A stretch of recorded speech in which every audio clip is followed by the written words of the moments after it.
Baik, bismillahirrahmanirrahim. Assalamualaikum warahmatullahi wabarakatuh. Waalaikumsalam warahmatullahi wabarakatuh. Alhamdulillahirrahmanirrahim. Puji syukur kita panjatkan kehadirat Allah Subhanahu wa taala. Sholawat kepada baginda Nabi besar Muhammad sallallahu alaihi wasallam dan berserah diri kita pada apa-apa yang telah beliau ajarkan. Hari ini kita lanjutkan diskusi kita, kewajiban kita untuk memenuhi keikhtiaran kita, mengisi data di kepala kita dalam rangka untuk mencapai kekafahan di dalam pemahaman kita terhadap cita-cita kita, meluruskan cita-cita Rasulullah untuk melakukan proses ikhtiar dakwah.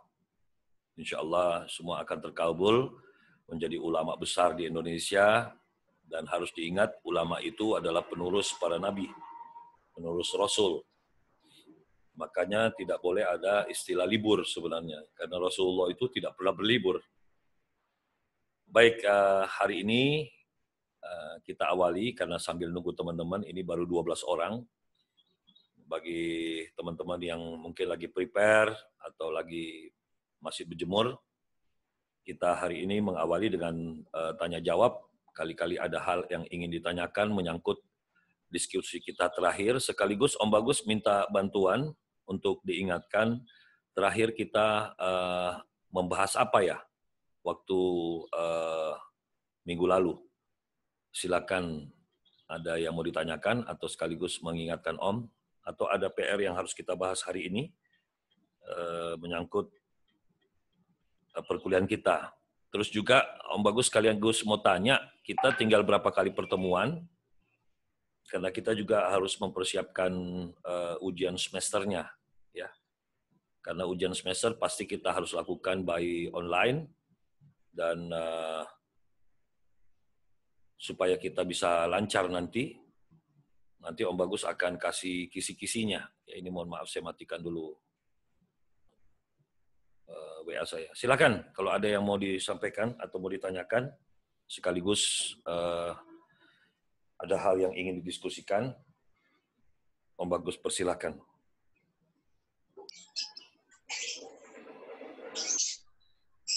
Silakan. Kalau ada yang mau ditanyakan, silakan. Ya, silakan. Om, langsung aja Om ya. Ya. Begini Om, mengenai fenomena belakang ini, terutama masalah virus corona itu Om ya. Ya. Sehingga banyak beberapa hal yang yang bisa merubah kebiasaan kita terhadap umat Islam, sampai ada ibadah haji mungkin ditutup, ya. Bahkan mungkin taraweh dan sholat Idul Fitri ya. ditiadakan. Ya. Kira-kira itu ada makna tertentu nggak Om? Atau ada memang konspirasi dan lain sebagainya? Ini menurut pandangan Om bagaimana? Terima kasih.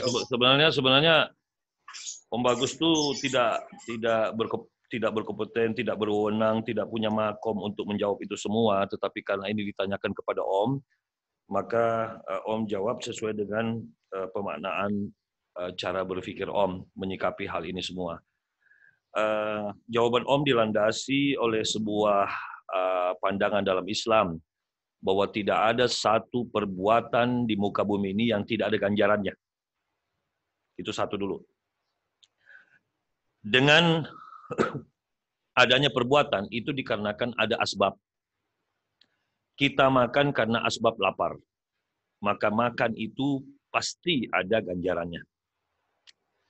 Kita belajar karena asbab menghindari kebodohan. Maka orang yang belajar itu akan ada ganjarannya. Nah, sehebat-hebat orang yang memicu sebuah perbuatan, itulah Allah Subhanahu wa taala yang meladangkan dunia seisinya ini sebagai asbabun nusul, ya istilahnya kalau kita berkiblat kepada turunnya Al-Qur'an, sebagai asbab terhadap semua perbuatan kita. Nah, corona ini asbab dari Allah. Jadi orang yang beriman jangan menggunakan sebuah perkataan yang tidak memberi motivasi kepada umat. Dengan cara, apakah mungkin ada maunya Allah?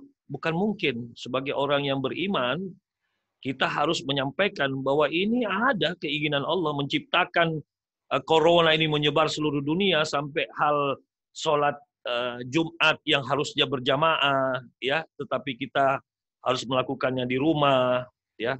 Terawih pun mestinya kita biasanya jamaah, walaupun dia sunnah, ya, tetap kita laksanakan di rumah, ya, berjamaah tetap, tetapi berjamaah sama anak istri. Terus apalagi sholat Id, ya biasanya kita jamaah di lapangan. Ya kali ini semoga saja ya tidak sampai sholat Id corona ini sudah tuntas sehingga kita menuntaskan ujian Allah sekaligus dua, ya, yaitu ujian yang ada di Ramadan dan ujian yang ada di corona, sehingga betul-betul yang namanya satu Syawal itu benar-benar kita nikmati kefitrihan, ya, yang mana kita bisa kembali kepada fitrah kita sebagai insan yang diharapkan Allah bisa suci bersih baik dari godaan-godaan, ya, karena Ramadan itu diibaratkan oleh Rasulullah SAW bahwa setan itu sudah diikat. Tapi muncul kadang-kadang pertanyaan kepada saya, walaupun saya bukan ustadz, bukan kiai, masih banyak orang yang bertanya, Om, kenapa katanya setan itu sudah diikat bulan suci Ramadan, kok masih ada goda? Ya, yang diikat itu setan yang berasal dari jin. Tapi setan yang berasal dari manusia itu tidak diikat, manusianya tidak diikat. Jadi boleh jadi hari itu kitalah setannya. Ya, setan yang sudah ada, karena agama juga mengajarkan setan itu berasal dari dua makhluk, jin dan manusia. Nah, yang diikat itu yang setan berasal dari jin, tapi yang manusianya tidak diikat. Nah, kitalah penggoda diri kita atau kita menggoda manusia yang lain. Gitu loh. Salah satu contoh lah, kita lagi asik-asik puasa, ada yang makan, ada yang minum kopi, ada yang, kalau Om Bagus ini kalau masalah makan, dulu-dulu kalau masalah makan sudah bisa saya tahan. Ya zaman dulu. Tapi kalau ada yang ngopi sambil merokok di depan saya, itu iler saya itu netes. Ya. Karena itu faktor repetition yang dahsyat. Jadi kembali lagi pada pertanyaannya, Ustadz Farid, Om, apakah mungkin? Oh, bukan mungkin. Pasti, pasti. Ya, di situ Allah pengen lihat bagaimana para ulama ini bermajelis dan mengeluarkan fatwa. Ya kan? Gitu loh. Jadi tidak usah khawatir apa yang ulama sudah putuskan setelah mereka bermajelis, ya sudah, taati saja. Gitu loh. Ya, artinya sami'na wa ta'na. Tidak usah lagi kita sok-sokan, mau tidak bisa, harus begini. Ulama, sudah dikatakan ulama itu penerus para wali, para nabi. Ya sudah, kalau sudah ulama yang memutuskan, ya itulah keputusannya nabi. Tidak usah lagi kita terlalu banyak mengeluarkan dalil-dalil, apalagi kita ini masih dalam proses belajar. Seperti itu.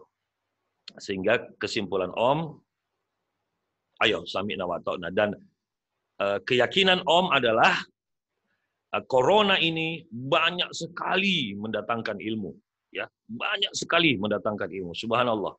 Ya, cuman orang-orang yang tidak beriman yang tidak menemukan. Jadi ketika Allah menurunkan ujian berupa corona, bagi kita ini motivator Islam. Begitu kita mensyukuri tetap nikmat corona ini, maka Allah pertemukan kita kepada kaidah-kaidah. Pertemukan kita kepada hikmah. Terutama kita nambah pengetahuan tentang komunikasi kita kuliah lewat online, ya. Terus ternyata kita semakin mengenal watak anak-anak kita karena sepanjang hari di rumah. Ya mungkin anak-anak kita kenal waktu dia kecil, tapi setelah dia beranjak dewasa, mereka sudah kos-kosan di luar, kita tidak tahu wataknya. Tapi dengan adanya kita bersama-sama corona, kita bisa, oh ternyata ini anak kalau sholat subuh tetap harus dibangunin. Bagaimana kalau di kos-kosannya? Itu. Ya, banyak lagi hal. Kita kenal tentang antiseptik, kita kenal tentang sanitizer, kita kenal tentang bagaimana teknik pertahanan tubuh, kita kenal ternyata di matahari itu ada vitamin, ya. Kita kenal bahwa ternyata melawan virus itu obatnya adalah kekebalan tubuh. Kita mulai, waduh banyak sekali literatur tentang virus itu datang, ya.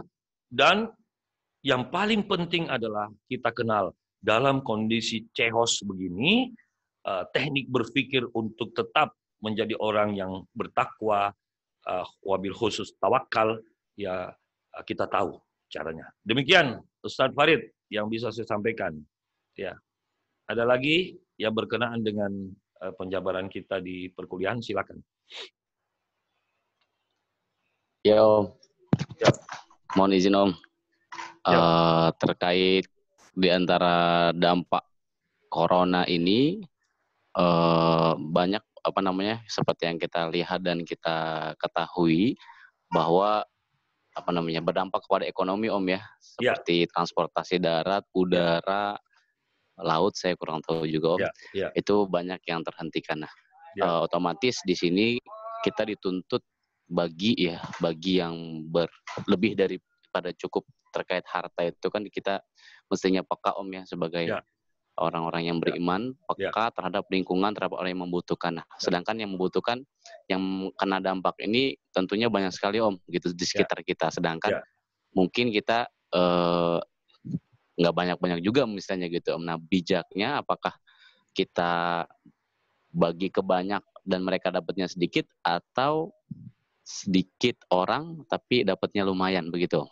Ya, baik. Sebenarnya jawaban itu sama-sama benarnya. Karena innamal a'malu binniyat. Nggak usah khawatir. Nggak usah khawatir. Begini, saya kembali dulu kepada dasarnya. Kadang-kadang ada orang mengatakan, kamu enak, sudah ada duit, sudah ada apa. Lockdown, kamu di rumah enak. Kami nih gimana? Ya kan? Bagaimana caranya kami makan? Bagaimana caranya? Inilah orang yang masuk golongan orang-orang yang tidak beriman. Mana dalilnya, Om? Oke. Kembali kepada keterangan Al-Quran mengatakan Allah tidak menguji hambanya yang melebihi kemampuannya. Satu itu dulu. Kalau itu kita tidak kembalikan kepada ayat, maka susah sekali Al-Quran itu menjadi syifa. Kita sudah bahas minggu lalu. Ya. Memang Al-Quran itu tidak bisa menjadi dawaun pada konteks level 1 yang kita sudah bahas. Untuk membahas yang disebut dengan penyakit dawa. Ya, atau da. Tetapi ketika dawaun tidak ditemukan atau belum ditemukan untuk menyembuhkan sebuah daun, maka syifa bisa mengobati dawa. Ya, karena apa? Dengan mengembalikan semua hal kepada Al-Quran, berarti kita mengembalikan kepada Allah. Maka Allah akan datangkan penjelasan kedua, yang sering Om Bagus ucap-ucap. Fa inna ma'al usri usra. Inna ma'al usri usra. Bahwa Allah setiap kali mendatangkan masalah, bareng datang kemudahan itu. Jadi saya ulangi lagi. Seperti amplop yang isinya uang, setiap kali amplop diserahkan, selalu di dalamnya ada uang. Betul? Kalau begitu, Om, mengapa kita mempermasalahkan amplop? Mau amplop itu warnanya kuning, mau kusem, mau amplop itu bolong-bolong, tidak jadi masalah. Yang penting isinya uang. Betul? Biar amplopnya itu kumel, penuh lumpur, tapi kalau dibuka uangnya 3 miliar, ngapain kita fokus pada amplop? Nah, ini segi berpikir untuk mendatangkan motivasi dakwah. Cuman kita ini sering tidak mau berpikir memahami ayat, sehingga kekuatan kreativitas kita menciptakan kalimat-kalimat motivasi itu sulit sekali dalam dakwah. Karena boleh jadi kita termasuk orang yang belum didatangi hikmah tingkat tinggi. Makanya Om Bagus kan kasih kita kemarin itu teori penentu datangnya hikmah ketika ngaji. Supaya Anda kreativitasnya itu tinggi sekali. Untuk mendatangkan motivasi dakwah. Karena kalau hanya kekuatan public speaking saja, komunikasi saja, tidak ada muatan motivasi dakwahnya, nggak bisa. Umat itu sekarang butuh dimotivasi. Dan bukan hanya sekarang, sebenarnya dari dulu. Rasulullah SAW itu dari dulu sudah mengingatkan kita bahwa umat itu harus diberi motivasi. Cuman kata motivasi ini kan baru tren sekarang. Padahal dari dulu sudah ada yang namanya motivasi itu. Tapi belum disebut dengan kata motivasi karena trennya di era kita sekarang. Tapi motivasi itu sendiri secara hakikat itu sudah dari dulu ada. Nah, yang ketiga, ya tadi yang pertama adalah Allah tidak menguji hambanya yang melebihi kemampuan. Malah Allah katakan, kau kuuji sedikit lapar. Sedikit apa lagi? Ya, iya kan? Sedikit-sedikit semua itu bahasanya Allah. Ya, Allah tidak katakan banyak lapar, tidak, sedikit. Bahkan kalau Om Bagus membuat bahasa analogi dalam motivasi seperti ini. Coba lihat ini jari Om. Ada jari tengah, ya. Ada jari telunjuk. Nah, sebenarnya ujian itu yang mana? Ujian ini jari telunjuk. Ini jari telunjuk ini ujian. Diri manusia itu adalah ini, jari tengah. Jadi Allah tidak pernah menciptakan ujian yang melebihi kemampuan kita. Tetapi kita selalu ego, kita selalu begini. Makanya yang kita lihat apanya? Ujiannya. Kita bilang berat, Om. Saya gaji berapa? Corona, kalau saya ini kan harian. Kalau saya tidak buka toko saya, dari mana saya makan? Padahal inilah orang yang tidak tahu diri. Padahal kalau dia kenal dirinya itu segini. Karena dia tidak kenal diri, maka dia pikir dirinya segini. Kan begitu. Akhirnya yang dilihat ujiannya besar. Sama dengan Pak innamal usri yusra. Innamal usri yusra. Dia tidak mau fokus pada isi amplop. Dia fokus pada amplopnya. Kan bego banget. Ngapain kau fokus sama amplopnya? Toh di dalam amplop itu ada 3 miliar. Lupakan amplopnya, ambil 3 miliarnya. Kita tidak. Sudah jelas 3 miliar itu lebih bagus daripada amplop. Bahkan kita bisa lebih banyak membeli amplop dengan 3 miliar. Sama dengan Om Bagus pernah menyampaikan di kelas ini. Bahwa coba lihat monyet. Ini mohon maaf ya. Coba lihat monyet.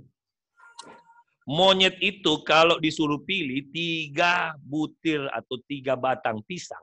Kok batang sih ya? 3 buah pisang lah ya. Bukan 3 sisir. 3 batang pisang. Berbanding uang 3 miliar. Dia pilih apa? Dia pilih yang mana?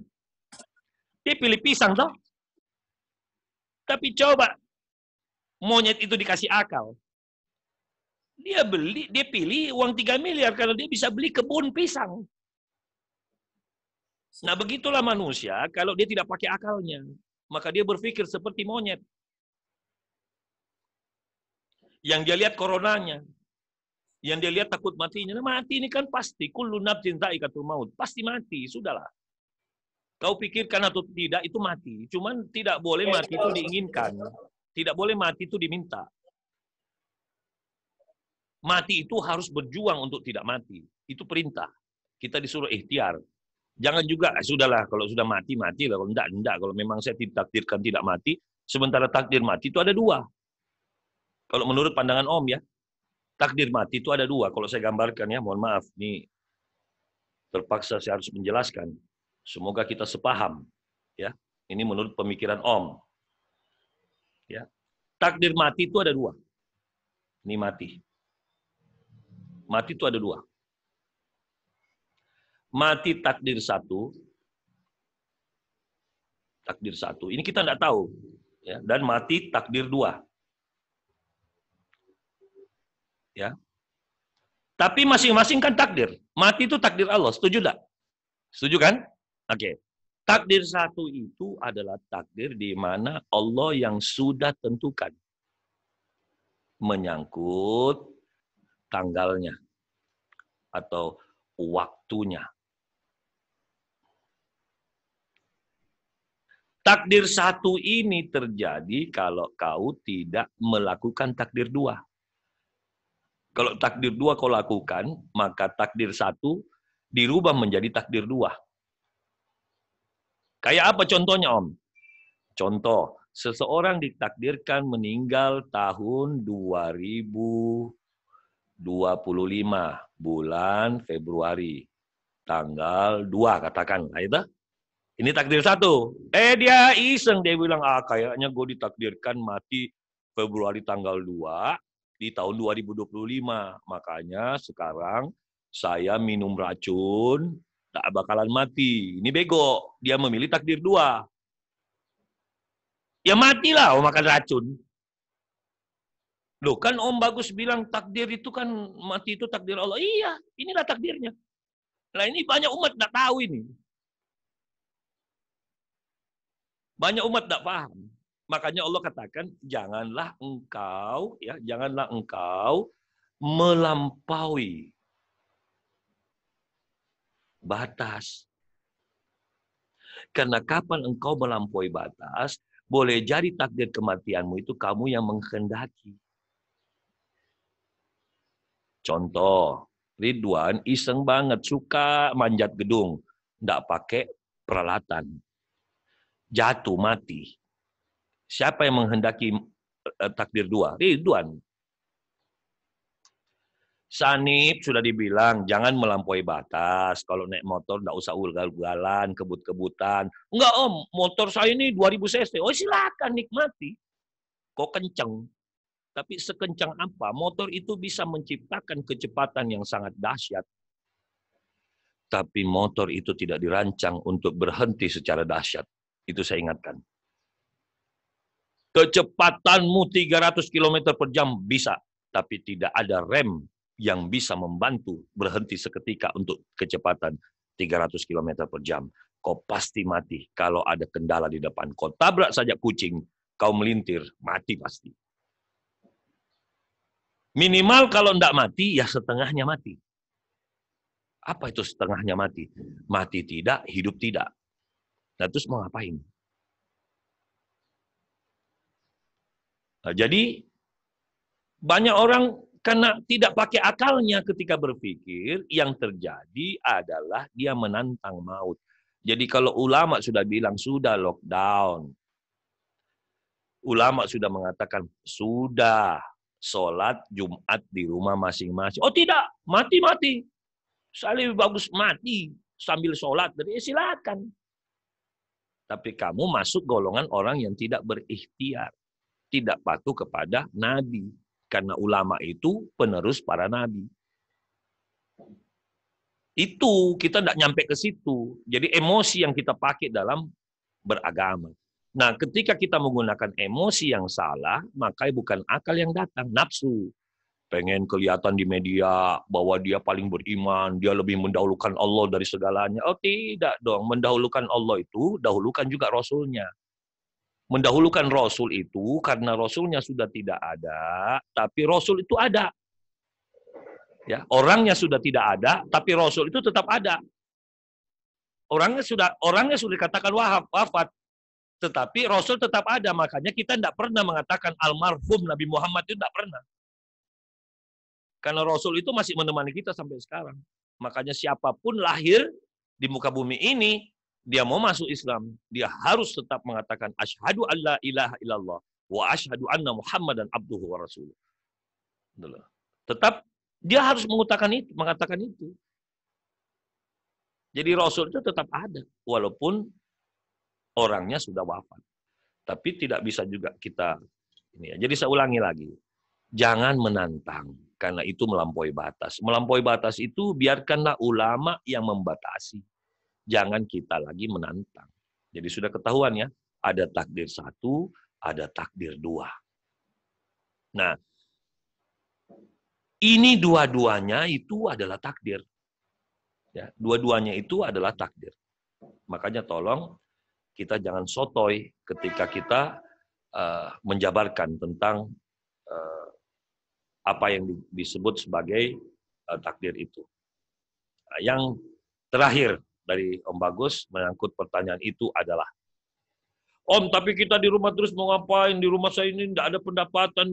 Om, kan lebih baik saya bekerja begini-begini, saya dapat duit gini-gini. Ingat, tujuan hidup itu adalah mati. Makanya pesan Om, tolong sampaikan sama jamaah Anda nanti. Manusia itu jangan terlalu fokus mempersiapkan hidup enak. Karena tujuan yang paling utama itu bukan hidup enak, tapi mati enak. Karena banyak orang sukses mendesain hidupnya enak. Tapi dia gagal mati enak. Pilih mana? Tapi kan lebih enak, hidup enak, mati enak. Maka didesainlah hidup Anda, hidup enak, mati enak. Itu cara Rasul. Tapi banyak orang tidak. Hidup enak yang didesain, matinya mati tidak enak. Malah lebih baik orang-orang yang hidupnya tidak enak, tapi matinya tetap enak. Itulah orang-orang yang bertawakal, itulah yang ridho ketika diberikan kemiskinan. Karena apa? Karena kadang-kadang kita lupa. Kita pikir uang itulah kebaikan. Kita pikir uang yang kita dapatkan setiap hari itu kebaikan. Padahal Allah sudah ingatkan bersama Rasulnya yang terakhir dari Om, boleh jadi sesuatu itu kau sukai, padahal itu keburukan bagimu. Boleh jadi sesuatu kau benci, padahal itu kebaikan bagimu. Jadi kenapa Allah memberi kita corona ini? Corona ini banyak orang yang membencinya. Tapi di balik corona itu sendiri, banyak hal yang baik yang Allah berikan, terbukti dengan satu jawaban penutup dari Om. Allah tidak pernah memberi sesuatu yang buruk kepada hamba yang beriman. Selamanya yang Allah berikan itu adalah kebaikan. Corona ini kebaikan dari Allah bagi orang-orang yang berpikir, menggunakan akal, iman, dan dia bertawakal kepada Allah Subhanahu wa taala. Nah, itu jawaban dari Om karena Anda tanya. Ya, bukan karena Om bagus, orang hebat. Demikian Ustadz Farid. Ustadz Lutfi. Silakan kalau masih ada.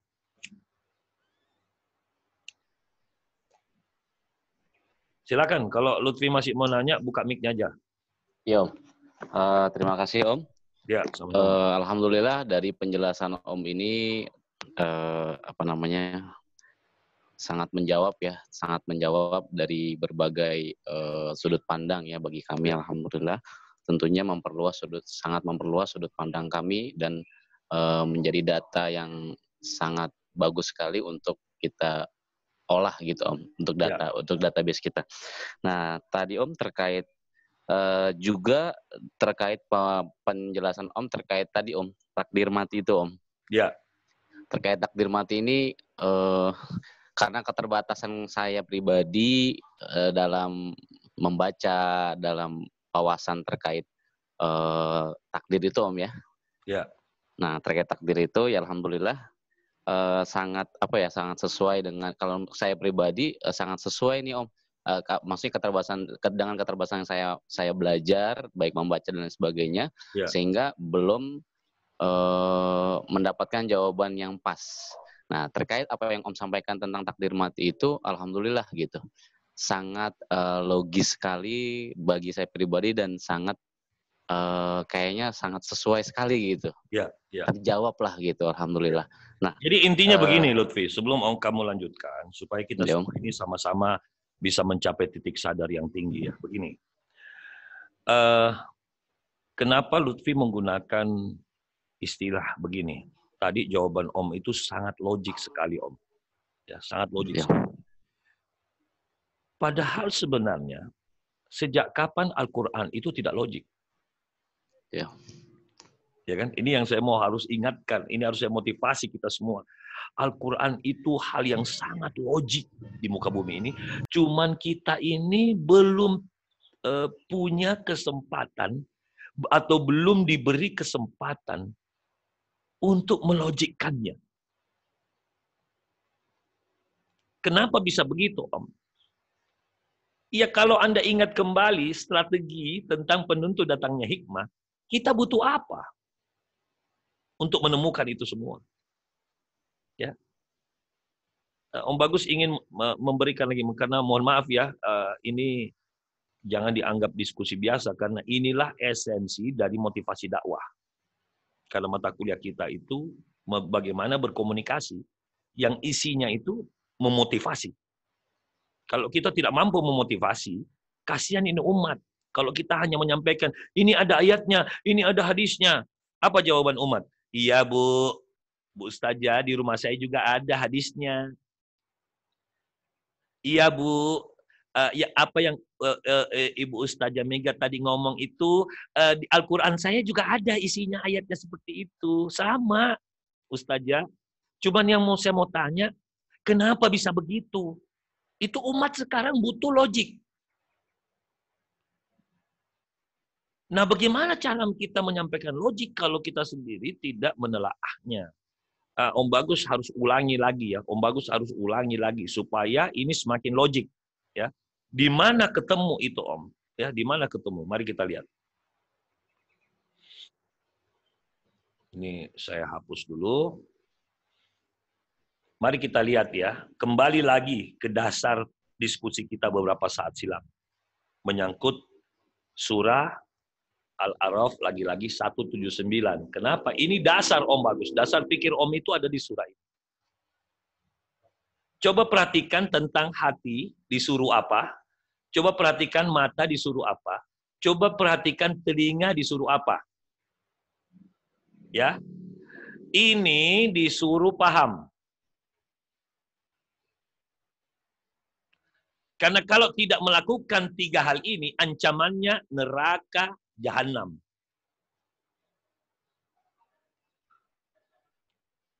Kalau mati.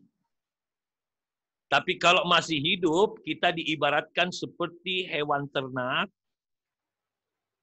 bahkan lebih buruk. Jadi saya ulangi lagi. Orang-orang yang tidak menjalankan falsafah yang akan kita bahas ini, ketika dia mati, dia akan dimasukkan ke dalam neraka Jahanam. Siapa yang ngomong? Allah. Tidak usah lagi ditafsir-tafsirkan. Itu bahasanya jelas. Sungguh akan aku isi neraka Jahanam itu banyak dari golongan jin dan manusia. Mengapa? Nah, ini mengapanya di sini. Mengapanya di sini? Ini kalau dia mati. Kalau dia masih hidup, dia itu diibaratkan hewan ternak bahkan lebih buruk. Kalau dia mati ini. Jadi tidak ada enaknya lah. Hidup dituduh, disebut hewan ternak. Jadi kalau ada orang bilang, babi loh. Cocok itu memang hewan ternak, babi. Ya, dasar kebo. Cocok lah. Karena kebo juga hewan ternak. Ya, monyet loh. Itu yang gue bingung. Karena jarang orang ternak monyet. Ya, tapi kan lebih buruk dari hewan ternak. Oh, berarti monyet. Cocok. Jadi, kembali lagi. Sekarang motivasinya di mana, Om? Mari kita lihat. Al-Quran disuruh paham. Akhirnya ini sebelah 2. Jadi tugas manusia hidup. Hati ini apa sih, Om? Hati inilah manusia. Ini kita buka penafsiran lainnya ya. Hati inilah manusia. Jadi hidup kita sebenarnya itu diberi umur dari lahir sampai mati, tugasnya cuman bagaimana caranya membersihkan hati. Al-Quran setebal itu, kalau kita mau cari bahasa potong kompasnya, Al-Quran itu penjelasan tentang bagaimana mempersiapkan diri untuk membersihkan hati. Karena apa? Maka sia-sialah orang yang mati yang belum bersih hatinya. Kenapa? Dia tidak bisa menjadi qalbun salim. Karena Allah sudah katakan, yang bisa berhadapan langsung dengan aku nanti kelak adalah hambaku yang datang dalam kondisi qalbun salim. Kalau tidak percaya, Anda penghafal Al-Quran. Itu ayat. Itu ayat. Ya.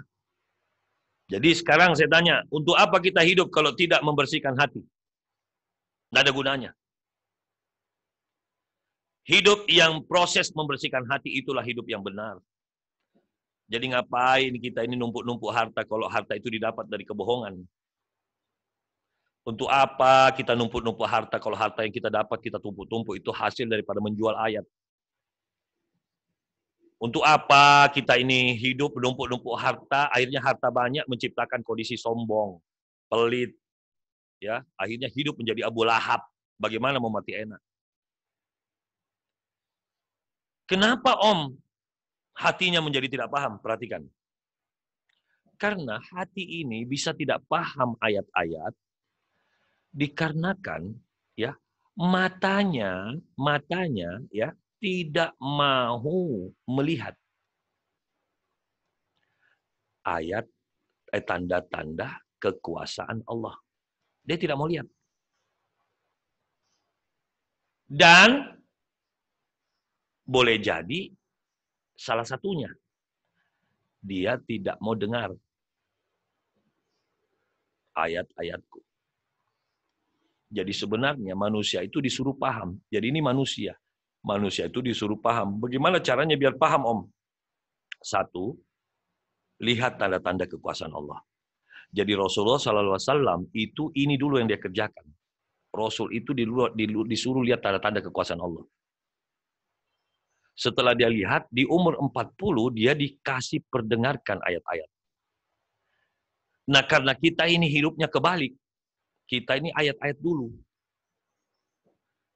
Tetapi kalau kita ini sebagai manusia cuma baca ayat-ayat, dengar ayat-ayat, tidak belajar untuk memahami tanda-tanda kekuasaan Allah, inilah logik. Ini logik. Ini penjelasan tentang hal logik. Kenapa kita bisa memotivasi umat? Karena Anda logiknya sudah tinggi dan ayat-ayat Anda sudah dengarkan. Anda sekian tahun di pesantren, ya sampai di PKU. Anda ngapain? Anda pengen dengar ayat-ayat. Tapi kalau Anda tidak pakai mata untuk melihat tanda-tanda kekuasaan Allah, ini yang saya bilang nihil. Tidak mau membaca kitab-kitab yang berkenaan dengan kauniyah. Apa itu kitab-kitabnya? Ya silakan buka fisika. Silakan buka neurologi. Silakan buka psikologi. Kenapa Syekh Abdul Qadir Jailani itu jago? Hebat. Dia itu mendalami ilmu kejiwaan. Setelah dia dalami ilmu kejiwaan, baru dia dalami yang namanya Al-Quran itu. Apa yang terjadi? Bacalah kitab-kitabnya kalau Anda tidak nangis-nangis. Lalu kita bilang, ini tasawuf, Om, ini tasawuf. Gimana ada tasawuf? Dia kawinkan antara jiwa dengan ayat. Jadi jiwa itu tanda-tanda kekuasaan Allah. Dia hadirkan ayat-ayat. Kita bertekuk lutut ketika membaca kitab-kitabnya. Iya kan? Nah, coba Anda buka kitab-kitabnya Imam Ghazali. Imam Ghazali itu siapa? Tolong bantu saya. Iya kan? Coba buka kitab-kitabnya Al-Jabar. Dia ahli matematika. Kenapa dia bisa menemukan rumus-rumus dahsyat? Ya dia pakai Al-Quran. Sekarang saya tanya sama Anda, bisa Anda lawan itu Ahmad Deedat? Bisa Anda lawan itu Dr. Zakir Naik? Kenapa? Dia sudah menguasai ilmu tanda-tanda kekuasaan Allah pada tubuh manusia. Dia seorang dokter. Dia ahli bedah. Tapi dia mendalami Al-Quran. Tidak bisa kau lawan. Karena logiknya sudah tinggi, ayatnya sudah didengar. Nah, kalian di PKU itu sudah membawa ilmu telinga. Tapi kalau kalian tidak bersegera untuk berkemas, membuka ayat-ayat logik untuk kalian tonton itu mata, kalian jalannya pincang.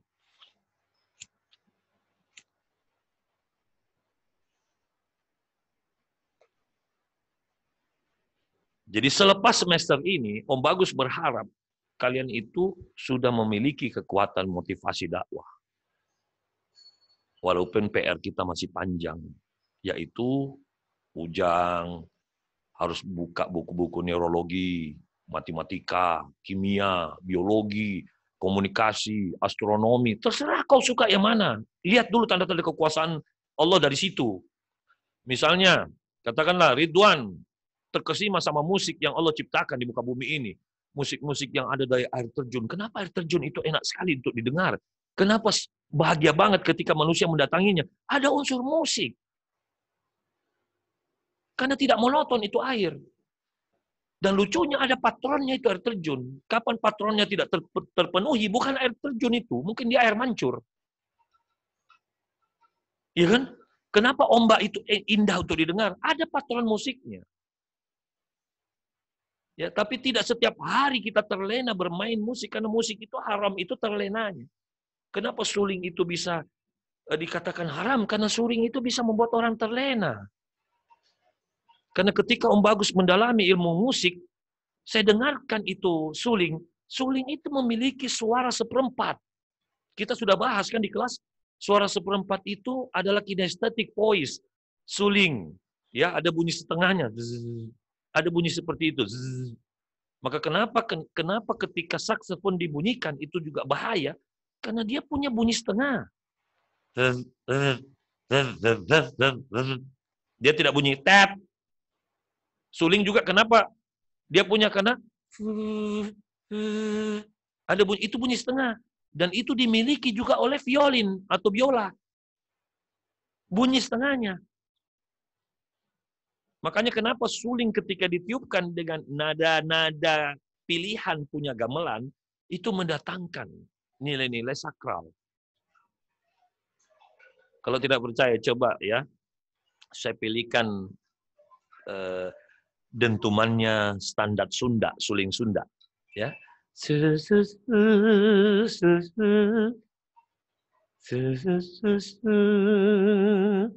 Kena kita itu. Apalagi duduk di pinggir-pinggir pinggir-pinggir sawah, langit mendung di pagi hari. Wah, sudah kena kamu.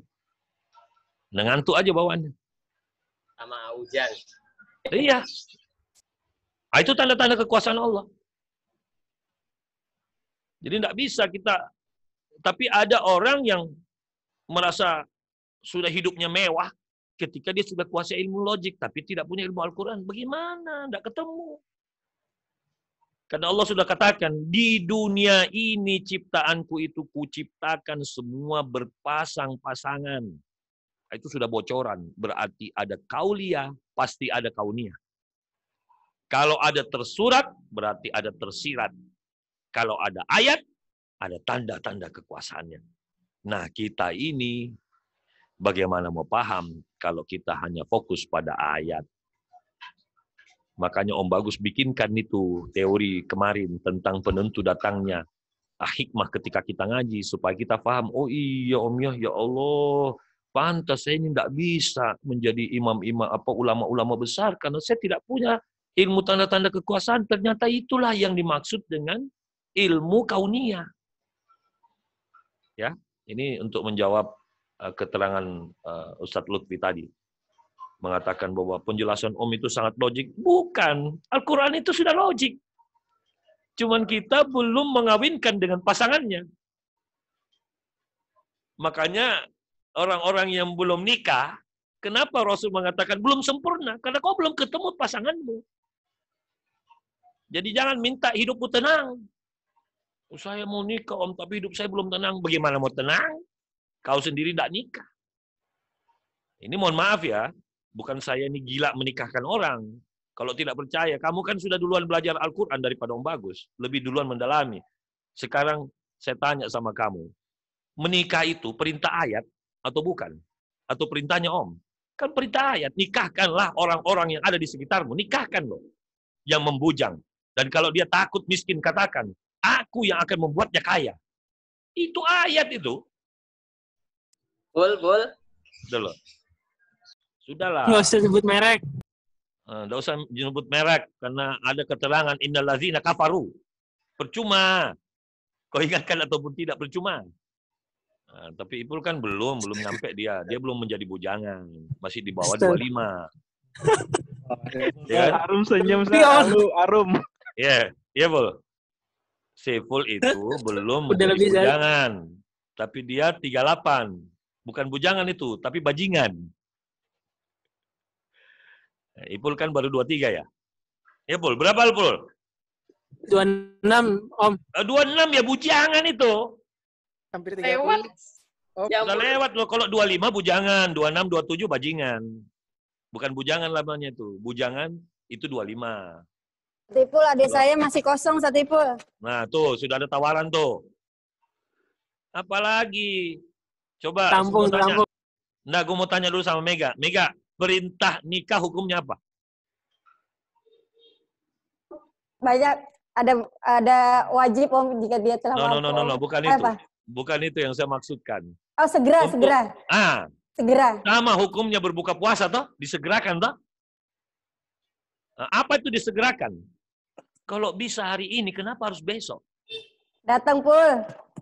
Tuh, datang aja walaupun corona begini. Lagi murah sekarang, lagi murah. Lagi ekonomis nih. Penting harga ini. Langsung ke Bekasi, Bro. Kalender. Oh, kalender. Ustaz Rajasa diem aja. Om, pertanyaan Om. Siap, silakan Oh, Ustaz. Hanif, silakan. Baik. Langsung saja. Lagi di Mekah dia. Silakan. Insya Allah. Ini begini. Sorry. Sebentar, Nip. Sebentar, silakan. Sorry, salah buka. Mana? Oke, silakan. Ustaz Hanif. Saya dulu Om, belum selesai Om. Ah, gimana? Oh iya, sorry. Ustaz Hanif, sorry. Tadi Ustaz Lutfi belum selesai. Sorry, silakan Lutfi. Ya, awan Ustaz Hanif. Takut gantung ini ke bawah mimpi ntar malam. Iya Om, alhamdulillah semenjak terkait apa yang Om paparkan tadi terkait baca Al-Qur'an tapi tidak baca terjemah ya. Banyak orang kan di situ ya. Iya. Sehingga nggak paham gitu Om, hanya menghafalkan ayatnya aja gitu. Ya. Ini sedikit testimoni apa yang Om sampaikan sangat-sangat betul gitu. Saya ada beberapa murid yang udah umurnya sampai 60, kemudian duniawinya bergeliat sekalinya. Bisa kita metode salah satu program kita adalah setiap hari itu ada kewajiban membaca. Tapi saat itu belum pakai terjemahnya Om. Ya, terjemah yang dari Kemenak gitu ya. Nah, di saat mereka sudah mulai kita sampaikan instruksi dari Om biar paham juga, itu mereka saat sudah mulai baca terjemahannya juga alhamdulillah, itu Om. alhamdulillah. Alhamdulillah Om, itu bergetar hatinya gitu. Saya tanya testimoni itu mereka luar biasa sekali Om. Mereka kawinkan dengan tanda-tanda kebesaran Allah yang selama ini mereka lihat di kehidupan. Itu mereka sudah mulai ngaji itu. Itu mereka sudah mulai ngaji namanya. Nah, ya, bukan hanya baca. Betul. Gitu Masya Allah. Mulai ngaji. Sudah Sebelum dilanjut, ngaji, tolong gini, mohon maaf, ketika mereka membaca terjemahan itu harus ditemani. Karena karena terjemahan di Indonesia ini kan, mohon maaf ya, Om Bagus sudah pernah menyampaikan bahwa bahasa Arab Al-Quran itu ketika diterjemahkan di dalam bahasa Indonesia, kita menggunakan skala 1:1. Artinya satu kata di dalam Al-Quran, kita ganti menjadi satu kata di dalam bahasa Indonesia. Cuman pertanyaannya kita di PKU ini adalah, apa benar satu kata yang menggantikan bahasa Arab itu tepat di dalam ilmu penafsiran? Saya katakan, sangat-sangat tidak tepat. Karena Al-Quran itu kitab suci. Bahasa Indonesia itu hanya bahasa. Saya ulangi lagi ya, tolong Anda sebagai masyarakat PKU, masyarakat dakwah, paham ini. Ya, tapi ini tidak boleh konsumsi orang umum mendengarnya. Nanti dia salah kaprah. Ya, Anda masyarakat PKU ini yang saya appreciate dengan menjelaskan bahwa kata di dalam Al-Quran itu kitab suci. Sementara ketika ditranslate di dalam bahasa Indonesia itu hanya bahasa. Bahayanya, perbandingannya itu jauh. Om Bagus kasih contoh, kata ikro di dalam Al-Quran, itu ketika diganti menjadi baca, ini mulai sesat. Sesat tanda petik ya, keilmuan kita. Ya, hati-hati nih, nanti tolong ingatkan saya ya, untuk menjelaskan perbedaan perkataan Om di ruangan ini dengan perbedaan secara massa. Ya, ini saya harus jelaskan dulu biar tidak sesat kita mendengarnya. Ya. Karena standar kita, keilmuan kita kalau cuman baca terjemahannya itu tidak bisa mewakili Al-Qur'an. Makanya tadi saya katakan kalau jamaah membaca terjemahan harus ditemani oleh ustadz atau ulama atau kiai atau guru supaya dia tidak salah penafsiran. Mana yang boleh baca sendiri, Om? Tafsir. Silakan baca sendiri tafsir. Tapi mau lebih enak lagi setelah baca tafsir, tanya lagi sama kiai. Kiai, saya baca tafsirnya Muyassar pada surah ini, ayat ini, dia mengatakan begini. Nah, makanya saya selalu bilang, baca tafsir juga jangan kita terlalu fanatik. Oh saya enggak Om, saya enggak baca tafsir Misbah. Bagi saya, jangan. Manusia itu salahnya itu tidak kafah. Mungkin salahnya pada poin ini, tapi dia benar poin ini. Tidak bisa kita langsung menghantam kromo seseorang, itu kan penafsiran. Saya tidak setuju, makanya saya tidak mau baca itu Al-Azhar, karena saya mau berasumsi Buya Hamka itu orang, tidak boleh. Termasuk tafsirnya Syekh Siti Jenar pun kalau ada, baca. Supaya Anda bisa lihat tanda-tanda kekuasaan Allah pada Syekh Siti Jenar, kenapa dia itu akhirnya diasingkan. Itu Anda harus pahami. Supaya kita tidak jatuh di lubang yang sama. Nah, seperti itu. Supaya saya tidak dua kali menjelaskan, sekaligus saya menjelaskan sekarang ya. Untuk yang Om Bagus tadi maksudkan ya. Coba diperhatikan begini. Ini saya save. Begini, perhatikan. Kalau Om Bagus mengatakan sia-sia, ya sia-sia, ini jangan selalu Anda katakan stereotip. Karena kata sia-sia ini ada maksud khusus, ada maksud umum. Ini khusus, ini umum. Makanya bahayanya kalau kita ini diskusi tapi diarahkan ke debat. Maka kita tidak bisa menelaah kaidah-kaidah lebih dalam. Makanya Rasul mengatakan, kalau diskusi itu sudah mengarah debat, tinggalkan walaupun kau benar. Kagak ada gunanya. Karena orangnya sudah tidak pakai akal. Dia pakai nafsu. Itu penjabarannya. Makanya Om Bagus mau diskusi dengan siapapun, asal jangan diarahkan ke debat. Kalau sudah debat, saya mundur. Karena Rasul perintahkan, walaupun kau benar, tinggalkan. Karena kagak ada gunanya. Dia sudah pakai nafsu. Karena debat itu, ya, maju tak gentar untuk mencari menang. Sementara musyawarah, ya diskusi, itu maju tak gentar, membela kebenaran. Jadi kita mencari benar, bukan menang. Walaupun kita kalah, yang penting kita benar, tidak jadi masalah. Makanya disuruh mengalah, mundur. Yang penting kau benar. Nah, mari kita lihat. Ada kata-kata, kita ambil contoh kata-kata. Baca Al-Quran hanya Arabnya saja.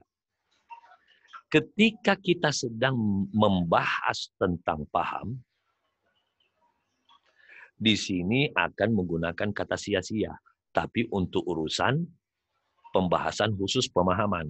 Maka kita bilang begini, kalau kau baca Al-Quran, cuman baca Arabnya, ya, sementara kamu ini tidak bisa bahasa Arab, maka itu akan sia-sia.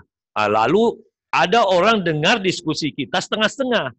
Dia cuma dengar kata-kata Om yang bunyinya begini. Baca Al-Quran Arabnya doang sia-sia. Wah, saya dibilang sesat.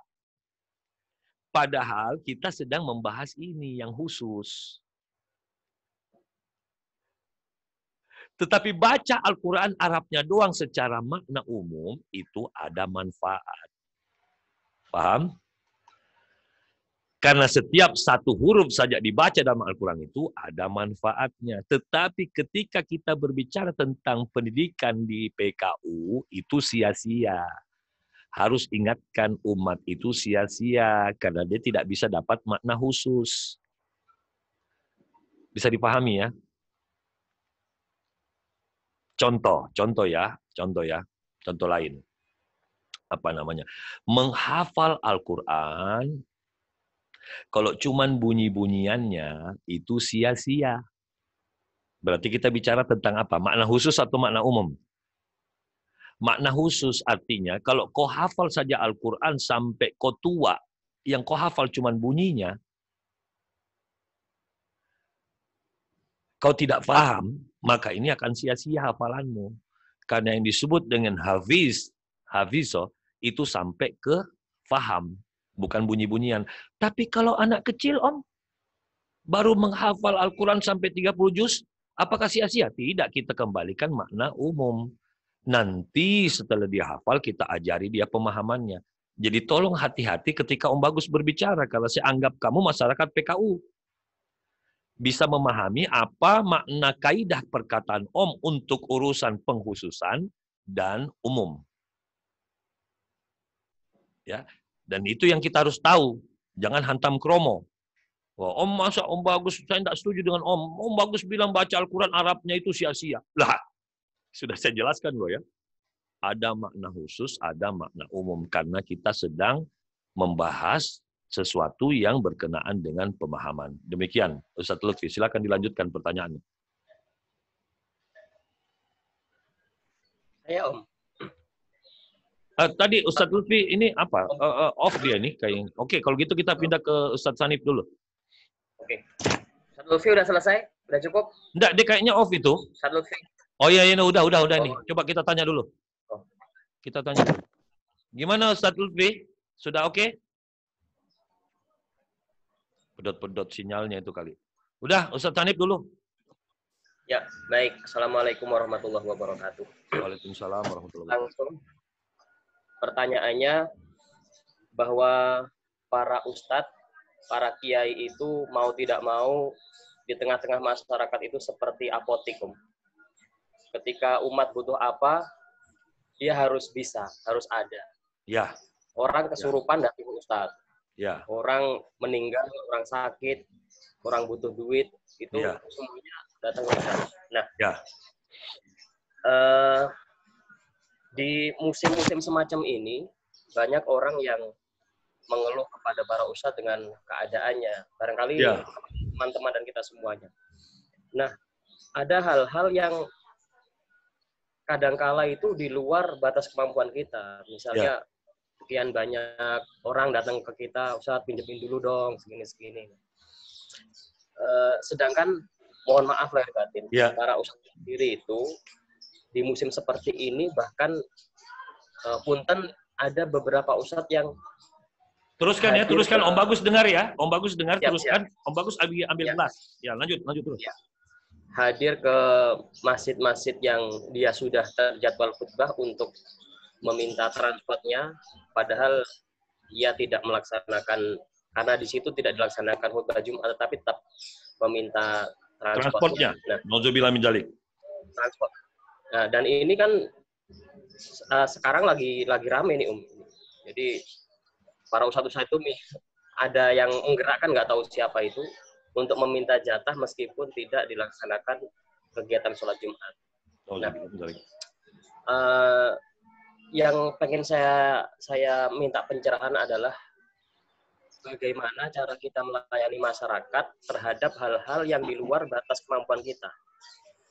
Agar kita ini memiliki pegangan dan prinsip yang kokoh dalam berdakwah. Meskipun kita sih tawakal kepada Allah, rezeki Allah yang jamin. Tapi kadang faktanya itu kita benar-benar nggak sanggup gitu untuk melayani umat secara menyeluruh seperti halnya apotik. Terima kasih Om, mohon pencerahannya.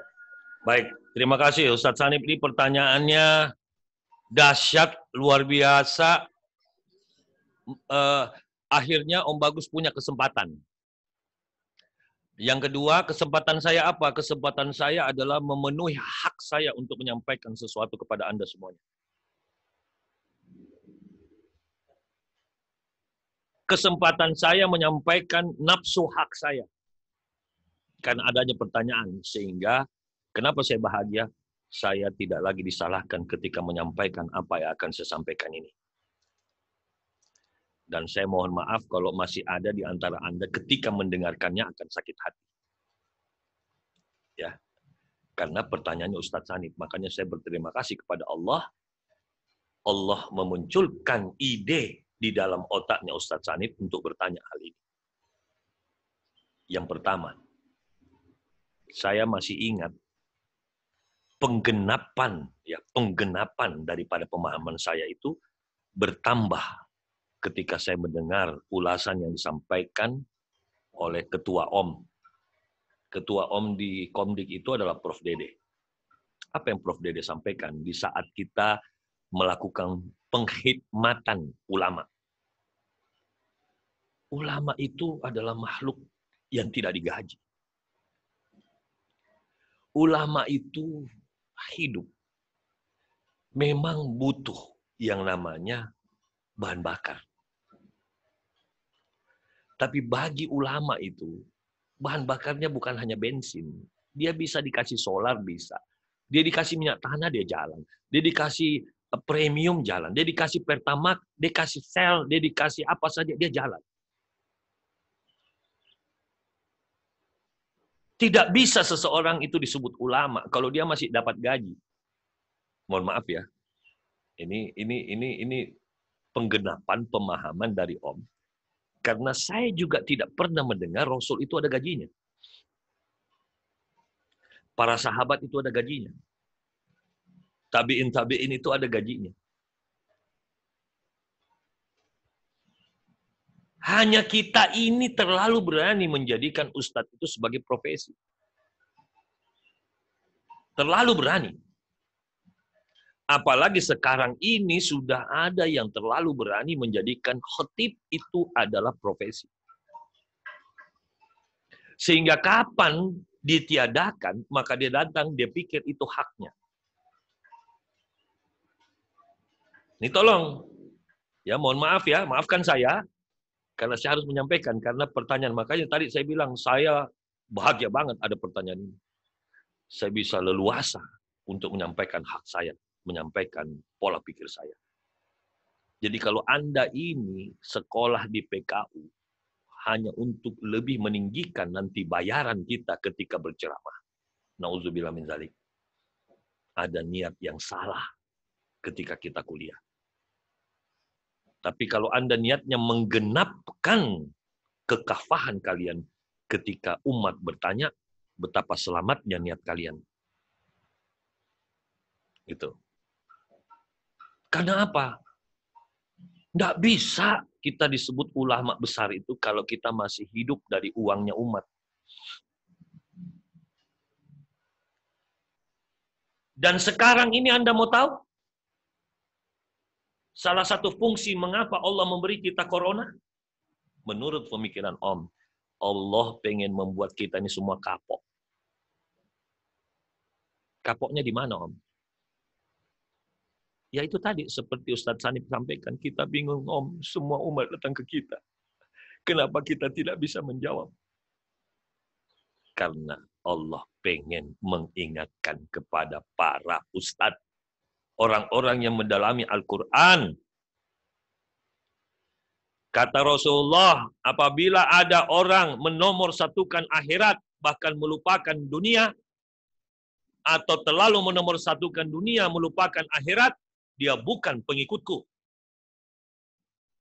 Coba lihat ada orang sekolah Al-Quran aja dari kecil sampai tua. Itulah orang yang terlalu menomorsatukan akhirat. Duniamu mana? Gitu loh. Ada orang yang bangga sekolah kedokteran sampai profesor, dokter, tapi Al-Quran tidak pernah pelajari. Akhiratmu mana? Kok bisa selamat menghadapi malaikat pencabut nyawa dengan ilmu kedokteranmu? Kok bisa selamat menjawab pertanyaan mungkar nakir di kuburan kalau tidak punya ilmu Al-Quran? Nggak bisa. Sekarang saya mau balik. Anda hafal Al-Quran, tapi Anda tidak mengerti cara cari uang di muka bumi. Anda bisa jawab pertanyaan umat. Rasul itu juga kaya, Rasul itu juga dagang. Ketika ada sahabat ingin berutang kepadanya, dia pun mampu membagi. Rasul ketika datang hari raya kurban, dia juga motong 40 ekor unta. Nah kita jadi ustadz, jadi imam masjid. Orang lain kita suruh berkorban, kita sendiri tidak ikut kurban, malah milih-milih. Saya minta hatinya ya, saya minta ininya ya, saya minta itunya ya. Sudah tidak ikut kurban. Jadi pertanyaan Om, kita ini mau jadi pemuka agama saja atau mau menjadi pemuka umat? Karena umat itu juga butuh jawaban tentang ekonomi, butuh jawaban tentang politik, butuh jawaban tentang psikologi, butuh jawaban tentang parenting, butuh jawaban tentang fisika, kimia, biologi, dan seterusnya. Mengapa umat ketika sakit pada saat itu datang ke Rasul? Ketika umat itu kekurangan perekonomian, dia datang kepada Rasul. Ketika umat itu menghadapi situasi politik yang tidak benar, dia datangi Rasul. Kita ini ketika pengajian, kita ditaruh di terdepan. Tapi untuk cari uang, kiai ditaruh di paling belakang. Dan akhirnya ketika kita pengen bangun sumbangan, bangun pesantren, kita datangi orang-orang kaya. Orang kaya kalau sudah kadung nyumbang, dia bangunkan kita pesantren, dia atur kita setelah itu. Akhirnya kita dipaksa membuat fatwa-fatwa. Apa yang terjadi? Kalau kita sudah dikasih jabatan, dikasih pangkat, dikasih harta, kita itu sudah bertekuk lutut pada dia. Padahal Allah sudah katakan, Allah paling benci kepada orang-orang yang tunduk karena kekayaan. Di sini jawabannya semua. Oleh karena itu, sadarlah kita yang sudah di PKU ini, karena kita sudah mendapatkan mata kuliah motivasi dakwah, hal yang harus memotivasi kita adalah, walaupun kita terlambat, ayo kita buka kitab-kitab biologi, kita buka kitab-kitab perekonomian, jangan kita mau mengandalkan hidup dari berceramah. Makanya di awal perjumpaan saya selalu katakan, betapa bangganya umat ketika yang datang berceramah itu naik Al-Fat. Bukan dia meminta uang kepada masjid, tapi dia meninggalkan masjid setelah berceramah, dia menitipkan sejumlah uang. Bangga nggak kita nonton berceramah, orang yang ceramah seperti itu? Lalu makan siang di sholat Jumat itu ditanggung oleh penceramahnya. Pernah Anda dengar seperti itu? Makanya ada corona. Karena Allah, supaya kita ini sadar semua. Kita belum pernah melihat penceramah itu pulang. Tapi dia katakan, saudaraku semua, nikmatilah makanan hari ini.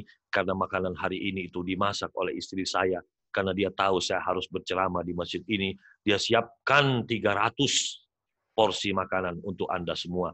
Dan tolong nanti, kalau masjid ini sudah menyediakan dana untuk saya ceramah, tolong kembalikan masuk ke dalam kas masjid. Tapi yang ada, tidak jadi berceramah, uang transport tetap diambil. Na'udzubillahi min zalik. Jadi jangan lagi bilang, Ustadz hidup dari mana? Saya bilang, kalau begitu ini orang betul-betul, dia cuma belajari Arabnya. Ustadz hidup dari Allah. Setelah engkau sholat bertaburan kau di muka bumi. Jangan kau jual ayat-ayatku. Apalagi jangan kau jual murah ayat-ayatku. Jual murah itu kayak apa, Om? Kalau saya dibayar 500.000, ngapain saya ambil? Murah.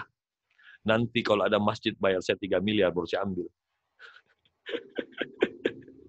Jadi sekarang, kalau Anda kaya raya, lalu Anda menguasai Al-Quran, enak enggak? Enak ya? Karena apa-apa orang semua datang ke kita. Bagaimana orang sekarang tidak stres, datang ke Ustadz, Ustadznya juga stres. Jangankan ibu, saya ini juga bingung, nggak tahu. Malah corona begini, Ustadznya suruh berdoa, Ustadznya yang datang ke rumahnya umat mau pinjam uang. Setelah jamaahnya banyak, dia hidup dari jamaahnya patungan. Na'udzubillah min dzalik. Dari mana Om Bagus tahu ini? Hikmah ini Om Bagus dapat. Setelah sekian tahun Om Bagus menjalankan kafi. Bukan untuk niat takabur. Kamu saya anggap semua murid saya. Maka saya bocorkan apa yang saya lakukan. Om Bagus membuka kafi itu, Om Bagus bukan siapa-siapa. Dulu orang mengatakan, atau saya ketemu sekarang, wajarlah Om Bagus bikin kafi itu sekolah gratis, hidupnya sudah mapan. Saudaraku, setiap melihat garis finish, jangan engkau licik. Tapi kalau kau mau bijaksana, setiap engkau melihat garis finish, lihatlah juga garis startnya. Kau harus lihat, waktu Om Bagus bikin kafe itu, Om Bagus siapa? Om Bagus ini mungkin Mega juga sempat melihat pertengahan perjalanan Om. Dia masuk angkatan 10, sekarang sudah angkatan 21, berarti pertengahan perjalanan kafe itu. Mega ini juga saksi. Om Bagus itu siapa? Bukan siapa-siapa. Tidak punya apa-apa. 2003 itu Om Bagus itu jalankan kafe itu naik sepeda, saya ini ngantar anak sekolah. numpang di mertua, ngisap rokok itu isap setengah, saya matikan, saya taruh di atas kusen, karena habis makan saya sambung lagi. Tapi apakah saya minta uang dari murid-murid saya? Saya cuma minta doakan Om agar bisa. Dan saya cari uang dengan cara saya sendiri. Toh juga saya bisa beli rumah, saya bisa beli mobil mewah sesuai yang saya inginkan. Saya bisa membelikan cincin berlian kepada istri saya. Saya bisa mengajaknya keliling Indonesia. Saya bisa mengajaknya keliling dunia. Saya bisa bayarin anak saya sekolah tanpa ngutang. Itulah bentuk ngaji. Nah, ini harapan saya, mulai dari angkatan kalian di PKU ini, tergugahlah. Sehingga Majelis Ulama Indonesia itu betul-betul bisa menjadi majelis yang layak untuk menjawab pertanyaan umat. Jangan lagi sekarang MUI mengeluarkan fatwa, masih banyak umat yang bebel. Ya, ada lagi yang merasa kiai di luar, merasa ulama juga melawan fatwa-fatwa ulama. Ini mohon maaf, ini karena apa yang diucapkan oleh Ustadz Sanib tadi benar. Jadi saya tanya, tolong jawab pertanyaan Om, tidak perlu di sini, jawab dalam hati Anda. Apakah Anda mau menjadi guru agama atau mau menjadi guru kehidupan? Apakah Anda mau menjadi pemuka agama atau menjadi pemuka umat? Apakah Anda hanya mau menjadi pemimpin untuk memahami Al-Quran atau Anda mau menjadi pemimpin umat? Jawab itu dalam hatimu, supaya kau bisa jawab setiap pertanyaan yang ditanyakan oleh umat. Makanya Om Bagus sedih kadang-kadang orang malah datang ke Om. Pertanyaan itu bukan untuk Om sebenarnya. Pertanyaan itu untuk guru-guru kita yang lain. Nah itu, ya, itu harapan dari Om supaya kita bisa memahami ini. Itulah jawabannya Salim untuk kehidupan kita ini. Maka corona ini betul-betul banyak sekali mendatangkan manfaat untuk kita. Ya, kalau umat belum tahu, marilah kita pelan-pelan untuk memberitahu mereka. Seperti itu. Silakan. Kalau masih ada lagi. Boleh nambah cerita hikmah sedikit, Om? Silakan, dengan senang hati. Silakan. Sedikit ya. Ini masih berkaitan dengan yang tadi Om jelaskan. Ya. Jadi ada salah satu jamaah di sebelah masjid saya itu. Dia datang, dia bawa galon itu. Dia bawa apa? Dia bawa galon. Galon, ya. Dia bawa galon kosong. Dia bilang, Pak Ustadz, bayarin galon saya. Masya Allah. Buat beli susu anak saya. Masya Allah. Masya Allah. Itu orang di sebelah masjid. Sementara saldo masjid berpuluh-puluh juta. Masya Allah. Makanya kita ini apa ya? Insya Allah pasti butuh kepekaan terhadap hal-hal yang demikian itu. Betul. Terbelakang pertanyaan saya karena peristiwa itu kemarin ada tetangga masjid, dia rumahnya sebelah masjid. Masya Allah. Sampai tidak bisa beli susu buat anaknya. Masya Allah. Masya Allah. Pengen jual galon. Makasih. Subhanallah. Jadi apa yang Ustadz Sanib sampaikan itu adalah hal yang ingin saya sampaikan sebagai closing daripada pertanyaan Anda. Di muka bumi ini Allah menciptakan menciptakan produknya itu selalu berpasang-pasangan. Apa makna daripada berpasang-pasangan? Dan mengapa Om Bagus mengawinkan dengan unsur perintah Allah tentang janganlah engkau menjadi orang yang melampaui batas. Mari kita bongkar.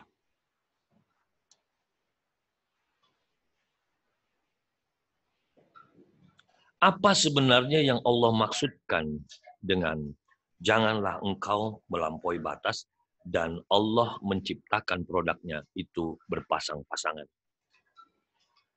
Inilah makna yang Om Bagus pengen sampaikan dari corona.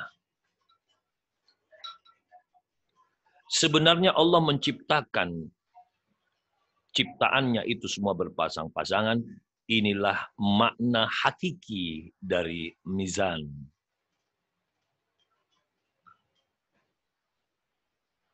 Mizan itu selalu balance.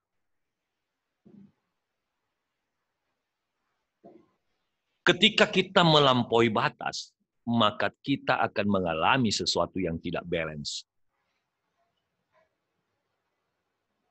Belajar Al-Quran, harus banyak dengar, dan harus banyak lihat tanda-tanda. Balance dia. Banyak dapat duit, harus sedekah. Balance. Kalau umurmu sudah sampai 25, menikah. Menikah itu balance. Kalau engkau sudah berilmu, amalkan. Amalkan itu balance. Kapan tidak balance? Disebut fasik. Fasik itu bentuk tidak balance. Apalagi munafik sudah mulai semakin jauh dari nilai balance. Ketika engkau dapat musibah, untuk membalanskannya, kau harus sabar. Kalau tidak, engkau akan stres. Maka stres itu bentuk tidak balance-nya otak. Kita disuruh belajar Islam secara kafah. Kafah itu apa, Om? Dengerin ayatnya. Tonton tandanya. Kalau tidak ada perintah untuk melihat tanda-tanda kekuasaan Allah, Allah turunkan Al-Quran tidak perlu menggunakan Rasul.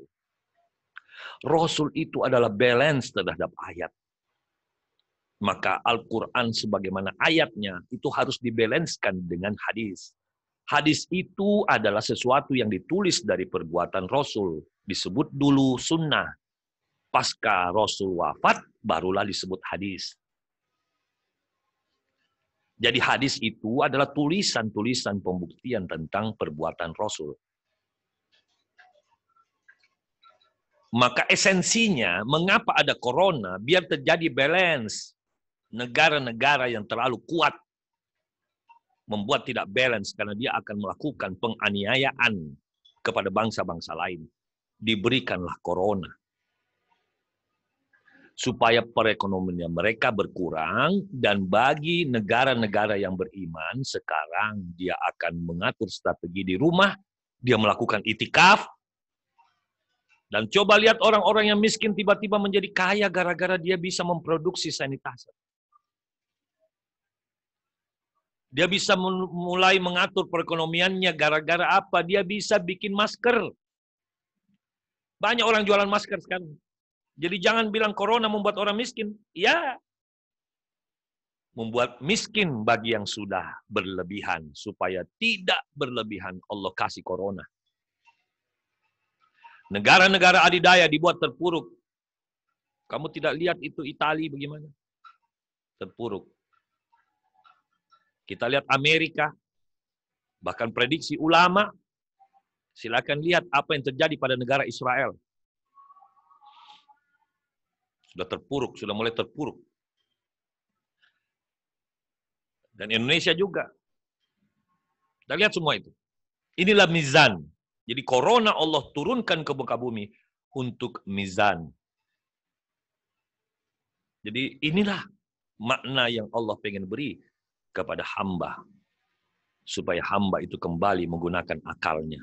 Kalau selama ini kau anggap ilmu kedokteran itu bisa mengatasi semua urusan negara, maka ilmu kedokteran juga tidak boleh sombong. Hanya sebuah virus saja kacau semua rumah sakit.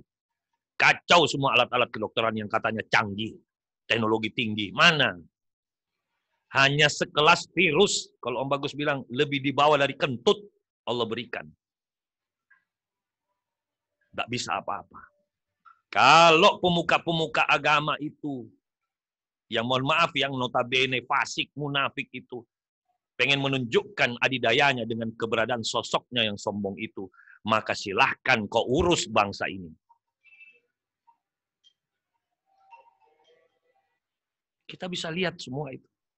Dari bagaimana Allah cukup memberi corona saja kita hancur semuanya. Tapi bagi insan-insan yang hanif, dia mendapatkan banyak hal positif dari corona ini. Karena dia tetap berhusnuzon terutama kepada Allah. Inilah makna hakikat motivasi dakwah yang bisa kita raih. Dan tidak secara kebetulan. Ini semua Allah sudah prepare untuk kita yang sabar. Kita yang terus mau menggunakan akal pikiran. Kita yang terus tidak mau melihat amplopnya, tapi kita melihat isinya. Kita meyakini ayat wa inna ma'al usri usra, inna ma'al usri usra. Kita mengetahui bahwa setiap Allah mendatangkan sebuah kesulitan, Allah selalu barengi dengan kemudahan. Maka kalau kita ini diperintahkan untuk berbaik sangka, maka berhenti melihat permasalahan, tapi mulailah lihat ilmu yang Allah pengen berikan. Jadi sekali lagi, makna corona, makna peristiwa kauniyah yang dijumpai oleh Ustadz Sanib, itu kauniyah, itu tanda-tanda kekuasaan Allah. Ya, bagaimana masjid yang berlebihan uang tidak bisa nyampe, itu pas di sebelahnya, bayangkan, di sebelahnya. Di mana hatinya pengurus? Apa esensi zakat? Apa esensi sedekah? Kita bermanis-manis memperbaiki bagaimana caranya lantai masjid itu higienis. Bagaimana menara itu cantik. Bagaimana suaranya keren. Bagaimana mic-nya mahal. Susu saja tidak bisa kita berikan kepada tetangganya masjid. Di mana hati nurani kita? Di mana hakikat akal kita lagi? Di dalam beribadah. Nah, itu dia. Ya, mohon maaf kalau saya katakan tersampaikanlah nafsu hak saya. Gugur semua itu gara-gara satu pertanyaan, saya bisa menikmati jawaban saya. Demikian, Ustaz Sanib. Dan ini juga sudah terdengar azan. Lagi-lagi supaya kita terhindar daripada orang yang melampaui batas. Yang jelas sudah banyak sekali Allah memberikan kita, baik kepada kalian, wabil khusus kepada Om. Ini peringatan bagi kita semua untuk kita sadari untuk apa Om Bagus ajarkan kalau Om Bagus juga tidak mengamalkan dalam kehidupan saya. Kita saling mendoakan, semoga kita tergolong orang-orang yang diselamatkan Allah dengan ilmu yang kita pelajari, ilmu yang kita bahas, sehingga umat ini kembali kuat untuk menerima ujian dari Allah Subhanahu wa taala. Demikian. Kalau tidak ada lagi hal yang prinsip untuk ditanyakan, Om Bagus cukupkan perkuliahan hari ini. Dan nanti tolong bantu Om bahwa sudah dikeluarkan maklumat oleh pengurus bahwa kita akan libur dimulai dari 25 April. Ya, mohon maaf Om Bagus salah ketik itu kemarin 25 Mei, tapi Om Bagus sudah ralat. Berarti kita masih ada beberapa pertemuan lagi dan akan kita akhiri dengan ujian semester. Ujian semester itu tidak akan saya susah-susahkan Anda. Yang awalnya saya pengen ujian ini bersifat praktek, tetapi karena kondisi seperti ini, maka syarat ujian semester tetap harus ada, tapi mungkin secara online. Ya, secara online. Ya. Nanti bahan-bahannya Om Bagus kasih dari hasil diskusi, makanya rekaman-rekaman kuliah dan apa penyampaian kuliah dari awal itu tetap harus dibaca ulang. Nanti ujian semesternya Om Bagus tarik dari soal-soal di situ. Demikian, saya tunggu 1 menit kalau ada yang memberi isyarat untuk bertanya, silakan. Om. Ya. Silakan. Mohon dimikrokan lagi mengenai sabar itu, Om. Sabar itu, ya ini mohon maaf sebenarnya sudah Om Bagus jelaskan atau masukkan di agenda perkuliahan berikutnya. Sabar itu intinya adalah sabar. Mikro yang paling mikro di antara sabar itu adalah sabar. Karena sabar itu sudah bahasa mikro. Jadi jangan lagi bertanya bagaimana caranya. Karena sabar itu sendiri adalah bentuk cara. Jadi kalau ada orang bilang, Om, bagaimana caranya saya bisa sabar? Om, ini mahal sekali ini sampai hilang. Ya sabarlah. Tidak ada lagi cara lain. Tapi kita ini seperti pengen menantang Allah. Allah perintahkan sabarlah. Tapi kita bilang bagaimana caranya? Padahal sabar itu cara. Coba apa artinya? Coba Indonesiakan sabar. Ustadz Hasan, coba bantu saya. Indonesiakan sabar itu. Menahan, Om. Menahan toh? Apa yang harus ditahan? Hawa, nafsu, emosi. Nah, bentuk hawa nafsu emosi itu apa? Mengeluh. Ya toh? Ada mengeluh mulut, ada mengeluh badan. Mengeluh badan itu apa? Ogah melakukan apa lagi. Itu yang kita harus paham. Gimana saya bisa senyum? Saya lagi marah. Berarti dia mengikuti hawa nafsunya. Jadi ketika kau tidak bisa lagi tersenyum, paksa dirimu senyum. Jangan kau tahan itu nafsu. Kau tahan marahmu, senyumlah. Kalau kau tidak bisa lagi baik sama Mega karena Mega telah menyakiti perasaanmu, maka caranya bersabar adalah berikan tetap senyum. Tahanlah rasa sakit hatimu itu untuk tidak senyum. Itu sabar. Di dalam sabar itu sendiri ada unsur ridho. Nerima, terima saja. Ya sudahlah. Contoh, dulu motor tidak ada, hidupmu bisa bahagia toh. Lalu dikasih motor 3 tahun. Lalu motor itu dicuri. Lah kan pernah tidak ada. Kau bahagia, dipinjamkan 3 tahun. Loh kok kurang apa lagi sudah dipinjamkan 3 tahun? Lalu Allah ambil lagi. Loh kok marah? Emang yang punya motor itu siapa? Itulah manusia, dia pikir dia yang punya. Kalau Allah ambil kembali, ya bagaimana caranya Allah ambil kembali? Ya lihat rumusnya. Bagaimana caranya sampai rumusnya itu Allah yang ambil. Lain kalau kau sendiri yang membuangnya. Apa bedanya Om? Motor, kau masuk parkir. Kau sendiri tidak mau cabut kuncinya. Ada di situ. STNK kau kasih lagi di sadelnya. BPKB aja sekalian masukin di sadel. Lalu maling lihat, dibawa pergi. Kau sakit hati. Itu bukan Allah yang ambil. Kau yang membuangnya. Kalau kau sudah kunci ganda, kau taruh di tempat yang benar, dicuri, itu Allah. Jadi kapan kita bisa mengatakan itu Allah? Ketika kita sudah melakukan ikhtiar dan berdoa kepadanya. Itu Allah punya keputusan. Tapi kamu mau cari istri aja milih-milih, mau nyalakan Allah. Allah belum kasih jodoh. Allah itu sudah siapkan jodoh. Begitu banyak jodohmu di muka bumi ini. Tapi kau tidak satupun kau nikahi. Selesai tuh. Jadi jodoh itu sudah ada. Jangan pikir jodoh kita itu satu. Jodoh kita itu banyak. Pilihlah di antara banyak itu satu. Dulu. Untuk kau nikahi. Kalau tidak cukup ya nikahi 10 silakan. Kalau kau tidak takut berdosa. Mau adil 4. Mau sabar 1. Udah, selesai toh. Ini tidak, 1 pun tak ada. Tapi kalau kau masih milih-milih, saya pilih yang begini, ya silakan kau pilih. Karena pilihan itu nafsu. Kalau tidak percaya, pilihlah 1 ini hari, kau simpan fotonya ke rumah. Kau jalan-jalan lagi ke plaza. Stres lagi kau lihat lagi lebih cantik. Karena tidak ada sebuah ibadah yang tidak ada ujiannya. Makanya supaya lolos gampang. Lihat 1 yang cantik, langsung nikahi saja. Nggak usah tanya-tanya. Nggak usah tanya, nanti kalau dia sifatnya jelek. Kalau sifatnya jelek, ya sabarlah. Nanti kalau dia tidak bisa apa-apa, ya ajarilah. Nanti kalau dia tidak begini, itulah kau terlalu banyak teorimu. Pakai teorinya Allah. Sabar, selesai. Itu esensinya. Nanti kita jabarkan lagi sabar lebih dalam ketika pertemuan berikutnya. Ya, karena Om Bagus minta maaf, teorinya Om itu lebih banyak kauniyah. Ya, karena Om Bagus orang yang baru belajar kauliyah. Gitu loh. Jadi kalau kita ketemu ini cocok. Kau bawa kauliyah, Om Bagus bawa kauniyah. Ketemu itu. Tapi jangan minta Om Bagus ngajari kau tajwid. Nggak bisa itu. Jangan minta diajari bahasa Arab. Nggak ketemu kita itu. Nggak ketemu. Ya, itu dia. Om Bagus takut melampaui batas.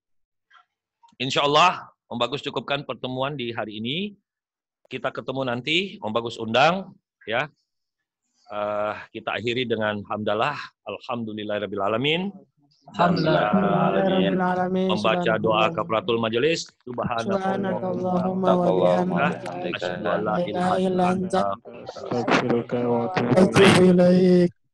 Terima kasih banyak. Wabillahi taufik wa hidayah. Assalamualaikum warahmatullahi wabarakatuh.